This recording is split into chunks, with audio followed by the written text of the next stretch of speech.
I will start with a small comment on legitimacy. As the President of the Republic, I don't think that I can accept any judgment of legitimacy or interpretation of the Armenian Constitution by someone else except the citizens of Republic of Armenia. And as a guardian of that constitution, I would leave to the people of Armenia to judge who is legitimate in Armenia and who is not. That's a small comment. Now, on the legitimacy side, I would like just to take you for a small time travel back 6 months ago when Armenia had the revolution. It's a unique one, where the people of Armenia have expressed their wish in a very open way. It's unique also that we managed to have a major change, which is called Revolution Armenian style, or a Velvet Revolution, without bloodshed or anything. And of course that process continues with a lot of support from the public. Probably you know that soon, in a month and a half probably, we will have new parliamentary elections in Armenia. That will be, I'm sure, open, fair elections that will create a strong, legitimate parliament and a government. That's very important when you are talking about negotiating a deal. Those who are negotiating have to have real mandate from their own people to be able to negotiate any compromise there. Now, of course, it's difficult for me to resist to tell you that the revolution in Armenia was 21st century, one as a quantum one as well.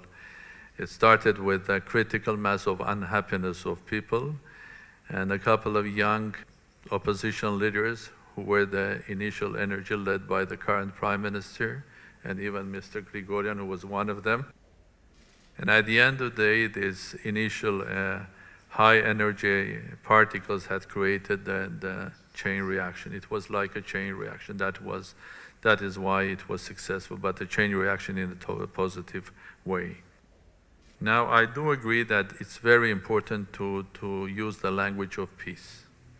That was one of the reasons that I tried to avoid representing the Nagorno-Karabakh or Artsakh case here when I didn't have the counterpart sitting in front of me.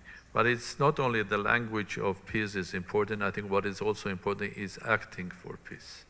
You can have the best language of peace, either it will be true or false, but your action, your deeds will be the ones that will show are you really talking peace or you are just talking peace in peace. So acting for peace is important. About time, Mr. Kartunov, I have high respect for you, for your brave and 21st century mind, and I agree with you, time is important, but we know also that time is relative. If the time is working for peace, then it can be long, so we can wait if the time is working for peace. But if the time is working for war, then that time is really short, and we have to be aware of that. And does it work for peace or short? For me, for example, I am really concerned when I look at the militarization of the Azeri side, the amount of money and effort that is put by Azeri side as the Azerbaijan Republic in order to build up and strengthen their military capabilities. I think when you look at that, it doesn't look like that the time is working for peace. It looks like that we can basically face another problem. Has the chain reaction started there? No. Is there a possibility that it will start? Yes. What should we do? I think we have to start not only talking, but also acting for peace.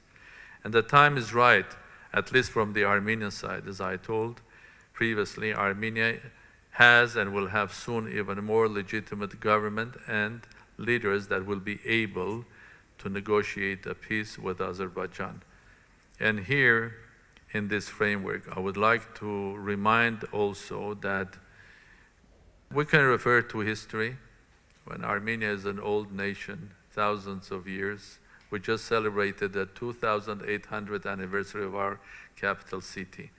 So we can also understand how old is Nagorno-Karabakh or Artsakh as an Armenian historic area.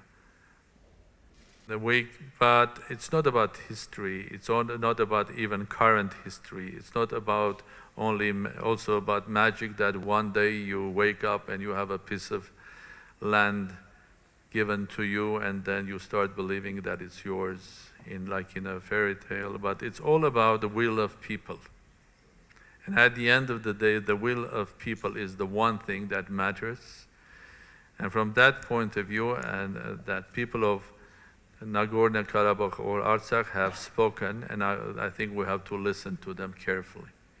We have to listen to them carefully and work hard in order to get the final peace. And here I would like to, again and again, to thank the OSCE for their efforts. For years, I mean, not a full peace, but at least a situation where we didn't have a war or a chain reaction was handled by the OSCE Minsk group, and we're thankful to that. And as Mr. Grigorian also mentioned, there is only one way of solving that, and that's a peaceful way. There is no military solution to this conflict. If there'll be military activity, everybody will suffer. People of Karabakh, Armenia, Azerbaijan, and the whole region. So there's only one solution, which is the peaceful one. And again, that peaceful solution could be reached through the Minsk group of the OSCE. Thank you very much.